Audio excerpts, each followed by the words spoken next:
ஒரு மலை முகடு, பள்ளத்தாக்கு, அருவிக்கு பக்கத்துல நடு காடு, இப்படிதான் தேர்வு செஞ்சு போறீங்க. அந்த இடத்துக்கு போயிட்டீங்க. இப்ப அங்க போய் என்ன செய்வீங்க? உன்னை எனக்கு ரொம்ப பிடிச்சிருக்கு, அதனால சொல்றேன். ஃபர்ஸ்ட் போன உடனே அந்த இடத்த பிரமிச்சு பார்ப்போம். இந்த மாதிரி ஒரு இடம் இருக்கா? ஓகே, அப்படி சமீபத்தில் நீங்கள் பிரமிச்சு பார்த்த இடம் இது?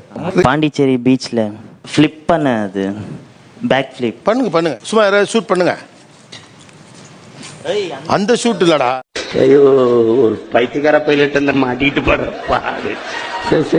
நீ யாருடா நீ? டேய், இன்னைக்கு கொஞ்சம் கஷ்டம் தான் போட்டுருக்கு. அது ஒரு டைலாக் வரும். அது டைலாக் முடிச்சிருந்தா இவன் என்ன குரங்க விட மோசமா தவறா? இதெல்லாம் குரங்கு பார்த்துச்சுன்னா அவமானத்துல சூசைட் பண்ணி தொலைஞ்சிருமே. One more. ஓ, நல்லா இல்ல. ஓ, நீ உன் பெர்ஃபார்மன்ஸை கரெக்டா பண்ற. ஓகே, நல்லா வரலையா? One more. ஃபைட் எங்கடா கத்துக்கிட்ட? ஊசியை வச்சு குத்துனே இல்ல. 4 தடவை ஒரே ரூட்ல போக வேண்டியதானே? அது ஏன் இடையில 2 தடவை வேற ரூட்ல போன? இப்படி மங்களகரமா இருந்துக்கிட்டு மட்டமா நடந்துக்கிறியே, உனக்கெல்லாம் வெக்கமா இல்லையாடா? இதுக்கு பேர்லாம் ஃபைட் இல்லடா. சப்பா, இனிமேல் கோயில் பக்கமே வராத போடா. முட்டை போடுற கோழிக்கு தான் தெரியும் குண்டி வெளினா என்னன்னு. இந்த இதை மெரினாலே பண்ண வேண்டியதானே? எதுக்கு பாண்டிச்சேரி போய் பண்றீங்க? பாண்டிச்சேரியில என்னன்னா வேற விஷயத்துக்கு போனது. என்ன வேற விஷயமா போனீங்க? வந்து இப்ப நான் என்ன உங்கள்ட்ட சொல்றது? என்ஜாய் பண்ணினு பாய்ஸுங்க கூட சில் பண்ணினு. அதான் என்ன சில் பண்ணீங்க? ட்ரிங்க்ஸ் பண்ணு. ஸோ அப்போ போனது பெல்ட் அடிக்கவா என்ன? 2 விஷயத்துக்கும். உங்க வாய் உங்க ஊருட்டு நீங்க ஊருட்டுறீங்க. சிக்மங்களூர் போயிருந்தோம். சிக்மங்களூர் ஃப்ரெண்ட்ஸ் எல்லாரும் சேர்ந்து. அந்த சிக்மங்களூர் பார்த்தீங்கன்னா இட்ஸ் எஸ்பெஷலி ஃபார் அந்த ஒரு மென்டல் பீஸ் கோசம். சைலண்டா இருக்கும். என்னங்க எனக்கு ஒண்ணுமே புரியலையா? எந்த இடம் சிக்மங்களூர்ல? சிக்மங்களூர்ல ஜி பாயிண்ட்னு ஒன்று இருக்கு சார். ஜி பாயிண்ட்னா நீங்க அது ஒரு ஏறுற மாதிரி இருக்கும், ஒரு ட்ரெக்கிங் பொசிஷன் மாதிரி இருக்கும். ஃப்ரெண்ட்ஸோட பாட்டு போட்டுக்கிட்டு என்ஜாய் பண்ணிக்கிட்டு. என்னப்பா ஜாலியா இருக்கு. அந்த வியூ பாயிண்ட பார்த்தோன்னு என்ன பண்ணீங்க? அதுதான் சார் இந்த டோபமைன் சொல்றோம் இல்லையா, இந்த டோபமைன் லெவல் இன்க்ரீஸ் ஆகுறது. அந்த பிரெயின் ரிவார்ட் சிஸ்டம்னுவாங்க. அந்த டோபமைன் இன்க்ரீஸ் ஆகணும்னா நம்மளுக்கு பிடிச்சது பண்ணணும். என்னென்ன சொல்றோம் பாருங்க, கம்பி கட்டுற கதையெல்லாம் எடுத்து போடுறாங்க. கொழுக்குமலைன்னு ஒரு பிளேஸ் எல்லாத்துக்கும் தெரியும். அது நார்மலா கொழுக்குமலையில என்ன ஸ்பெஷல்னு பாத்தீங்கன்னா, அந்த மார்னிங் சன்ரைஸ் வந்துட்டு ஒரு ட்ரெக் போவோம். எனக்கு எல்லாம் தெரியும், ஒன்னும் பண்ண மாட்டேன். 18 மெம்பர்ஸ் போனோம் ஒட்டக்கனலுக்கு. அதில் ஒருத்தன் வந்துட்டு ஹிடன் ஃபால்ஸ் இருக்குடா, அது லிட்டரலாக மெயின் ரோடு கீழே போகுது, அங்கே இறங்கி போகிற மாதிரி வழி இருக்குது. ஹிடன் ஃபால்ஸ் போகலாம் அப்படின்னு. அதுக்கு என்னங்கிற இப்போ 4:30 ஈவினிங் மாதிரி. சரி கிளம்பணும். ஸோ இறங்கி போகும்போது நிறைய எக்ஸ்பீரியன்ஸ் சூப்பராக இருந்துச்சு சார். ஏன்னா ஒரு இடத்துல ஸ்லோப்பு, செம்ம ஸ்லோப்பு. அதெல்லாம் இந்த ஊர்ல எவனுக்கு தெரியுது? 2 பேர் போயிட்டானுங்க. நான் எட்டி பார்க்க போகிறேன்னு நானும் அதில் ஒன்று போனேன். பின்னாடி என் ஃப்ரெண்டு கேவலமாக முறைச்சான். விழுந்தானா பாடிலாம் கிடைக்காது சார். அதெல்லாம் நீ சொல்லக்கூடாது. ஏன் சொல்ற நீ? அதெல்லாம் நீ சொல்லக்கூடாது. போக போக சவுண்ட் கேட்டுச்சு. வாட்டர் ஃபால்ஸ் பாதை கிடையாது, ரிஸ்க் எடுத்து போறதுதான். ஆமா. உள்ள வந்து 2 ஹட் இருந்துச்சு, சின்ன வில்லேஜ் இருந்துச்சு. மனசு இல்லனாலும்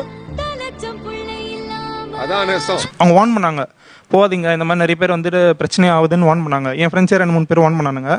ஆனால் த்ரில்லிங்காக இருந்துச்சு. ஒரு பாறை ஒன்று இருக்குது சார், ஒரு ஸ்கொயர் ஃபீட் கணக்கு, இந்த ஸ்டேஜோட ஸ்கொயர் ஃபீட் கணக்கில் ஒரு பாறை இருக்கும். விடி பார்த்தீங்கன்னா சாங் பாடிக்கிட்டு மார்னிங் வந்து பார்த்தீங்கன்னா ஒரு தாய்ச்சி மூமெண்ட்னு சொல்லுங்க சார். அது பிரெயினுக்கு வந்து நல்லா ஹெல்ப்ஃபுல்லாக இருக்கும். ராஜதோட்டம்ங்கிறது எங்கன்னு பார்த்தீங்கன்னா, நான் வந்து ஆக்சுவலி தென்காசி. ஸோ பக்கத்தில் வந்து கேரளா இருக்கு. கேரளா பார்டரில் வந்து அந்த வியூ பாயிண்ட் வந்து சூப்பராக இருக்கும்னு நான் நிறைய ரீல்ஸில் பார்த்துருக்கேன். பட் பெருசாக யாருமே போனதில்லை. நீ ஊர்த்தமா உன் நல்ல மனசுக்கு நீ தான் ஜெயிப்ப. ஒரு குறிப்பிட்ட இடத்துக்கு பார்த்தீங்க அப்படின்னா சுத்தமாக அந்த வே இருக்காது. ஆனால் சில பேர் போயிருப்பாங்க. ஸோ அடுத்து என்ன இருக்கும் அப்படின்னு பார்க்கும்போது அந்த கோர புல்லு அந்த எல்லாமே சாஃப்டாக இருக்கும். அதை பிடிச்சி மேலே ஏறி போகும்போது இன்னும் நான் எல்லா குடும்பங்களை பார்க்கணும்னு இருக்கும், எனக்கே தெரியல. இல்லோட டாப்ல வந்து இது வரைக்கும் யாரும் பெருசா போனதே கிடையாது. பட் நம்ம ஆக்சுவலா இப்ப இந்த டூர் போறது எல்லாமே கூட இது வரைக்கும் யாரும் போகாத இடத்துக்கு நான் போனேன்னு காட்டிக்கணும்னு ஒரு சின்ன ஆசை இருக்கும். எல்லாம் டெக்னாலஜி. இவன் மட்டும் எப்படி இந்த இடத்துக்குலாம் போறான், இவனுக்குலாம் எப்படி இந்த விஷயம் தெரியுது அப்படின்னு நம்ம நிறைய பேர் கேட்பாங்க. அதே மாதிரி அந்த இடத்துல இருந்து நம்ம கத்தும்போது இந்த மூவிஸ் எல்லாம் பார்த்திருப்போம். ஐ லவ் யூ அப்படின்னு கத்துனாங்க அப்படின்னு பாத்தீங்கன்னா அது திருப்பி நமக்கே எக்கோ அடிக்கும். கொஞ்சம் ஓவரா தான் போய்கிட்டு இருக்கோமோ. போவோம், என்ன பண்ணிடுவானுங்க? அப்படி என்ன கத்துனீங்க நீங்க? என்னோட நேமே கத்துவேன் சார். நித்யராஜ், நீ எப்படியாவது வாழ்க்கையில சாதிச்சிட மாட்டியா அப்படின்னு கத்துவேன். திருப்பி எனக்கே கொடுக்கும். அது ஒரு பாசிட்டிவ். நல்லா ரொம்ப நல்லவன் போல பேசாங்க, எரிச்சலா இருக்கு. உங்களை பத்தி எனக்கு எல்லாம் தெரியும். என்ன கத்துவீங்க இந்த மாதிரி போனா? மலை மேல போயிட்டு எக்கோ அடிக்கிற இடத்துல என்ன கத்துவீங்க? சும்மா என் ஃப்ரெண்டு பேர் சொல்லி ஏதாவது கெட்ட வார்த்தையில கத்துவேன். ஆண்மை இல்லை என்றால் ஆஸ்பத்திரிக்கு போங்கடா பொட்டைங்களா. ஃப்ரெண்டு பேர் சொல்லி கெட்ட வார்த்தையில திட்டியா? இல்ல, இப்ப இவன் ஃப்ரெண்டு தான். மேல போயிட்டு சும்மா ஜெனிசே நீ ஒரு டீசெண்டா திட்டி கத்துங்க பாப்போம். நீங்க ஒரு தத்தியா இருக்கீங்கன்னு நினைச்சோம், ஆனா இப்படி ஒரு புத்திசாலியா இருப்பீங்கன்னு நினைச்சே பார்க்கல. டீசெண்டா திட்டி வளர்க்கல. டீசெண்டா திரி பழக்கம் இல்லையா? நான் பிறந்ததே ஒரு சாபக்கேடு. முடிஞ்சா இன்னைக்கே போய் செத்துரு. நான் வந்துட்டு என்ன நீ இன்னுமே வேணாம், கத்தி விட்டு காட்டினா போதும். Love you ஜனு. ஓகே, அது யாரு ஜனு? நான் தான் ஜனு. இல்ல புரியல. ஏன்னா எக்கோ கேட்கல, வேற ஏதோ பொண்ணு சொன்ன மாதிரி நினைச்சுக்கின்னு லைட்டா ஒரு மாதிரி டோபமைன் ப்ராப்ளம் இருக்குதான்னு நினைக்கிறேன் ஒவ்வொருத்தருக்குமே. யார் சாமி இவன்? எங்கிருந்து வந்திருக்க? மதர் அப்படி கத்துவேன் சார். அங்க கத்துவீங்களா? ஏன் அது மதர்? அது ஏன்னா என் பிராண்ட் ஆயிடுச்சு. ஒரு வீடியோ செக்கில ஆட்டின சுத்தமான உருட்டு. வீடியோ நான் மதர்ன்னு கத்துனால 5 மில்லியன் வியூஸ் போயிருக்கு சார். லவ் யூ நித்யா, மாமா இஸ் ஹியர் ஃபார் யூ. உனக்கு என்னப்பா, நீ பைத்தியம். நீ என்ன வேணாலும் பேசலாம், நாங்க அப்படியா? அந்த சவுண்ட் வந்து பாத்தீங்கன்னா சார், ஓ நீங்க தாய்ச்சியில அந்த ஊவா சொல்லி நிறுத்துங்களேன்டா.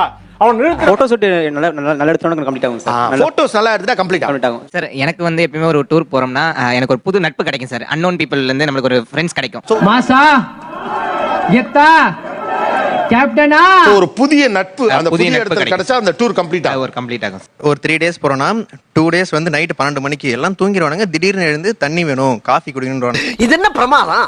இது விட பெசலைட் ஒண்ணு இருக்கு. கூவுடா. கேங்கா போவோம். ஸோ 5 பேர் போனோம்னா ஏதாவது ஒரு ட்ரிப்ல எவனாவத்த மாட்டுவான். அந்த ட்ரிப்ல அவனை செய்வாங்க. எவனாவத்த மாட்டணும் சார் அந்த ட்ரிப்.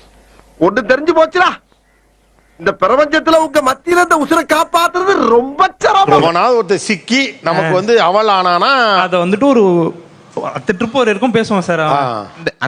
ஓ நீ அப்படி வரியா? அந்த ஏரியால என்ன ஃபுட் நல்லா கிடைக்குமோ அதை வாங்கி திருப்தியா சாப்பிடணும். அந்த ஏரியால ஃபுட்டை சாப்பிட்டாதான் கம்ப்ளீட் ஆகும். எப்ப பார்த்தாலும் சோறு சோறு சோறுன்னு. உங்களுடைய உயிர் எவ்வளவு வந்து உயர்வுங்கிறது உங்களுக்கு தெரியாது, ஆனா பேரண்ட்டுக்கு தெரியும் இல்லையா? இப்போ நம்ம பைக்ல போயிட்டு இருக்கோம் அப்படின்னா ஒரு காலையில எழுந்து வேலைக்கு போறோம். அப்ப காலையில போகும்போது திடீர்னு நமக்கு ஆக்சிடென்ட் ஆகவும் செய்யலாம், ஆகாமலே.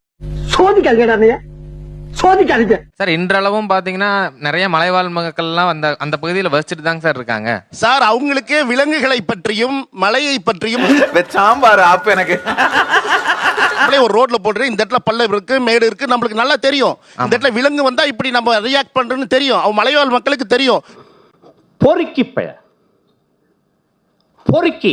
நீங்க புதுசா அந்த இடத்துக்கு போயிருக்கீங்க, அப்ப புதுசா போயிருக்கிற பொழுது உங்களுக்கு அதை பற்றி எப்படி தெரியும்? சார் லைஃப்ல எல்லாத்துலயுமே ரிஸ்க் இருக்குங்க. இருந்தாலும் நம்ம ஒரு ஆசைப்பட்ட விஷயத்தை அங்க போய் நம்ம பாக்குறோம். இந்த வேலை பண்ணாலும் கலக்கலா பண்ணி வைக்கணும். அந்த என்ஜாய்மெண்ட் அனுபவிக்கிறோம் அப்படிங்கிறப்ப ஒரு திருப்தி. அவங்களுடைய என்ஜாய்மெண்ட்டையும் அவங்களுடைய ரிஸ்கையும் வந்து ஒரு ஸ்மால் சர்க்கிள் அவங்க பார்க்குறாங்க. ஆனால் அது பல பேருடைய வாழ்வாதாரத்தையும் பல பேருடைய டே டு டே லைஃப் ஆக்டிவிட்டீஸையும் அது அஃபெக்ட் பண்ண போகிறதுங்கிறதுன்னு தெரிய மாட்டேங்குது அவங்களுக்கு. அந்த மாமா மடையா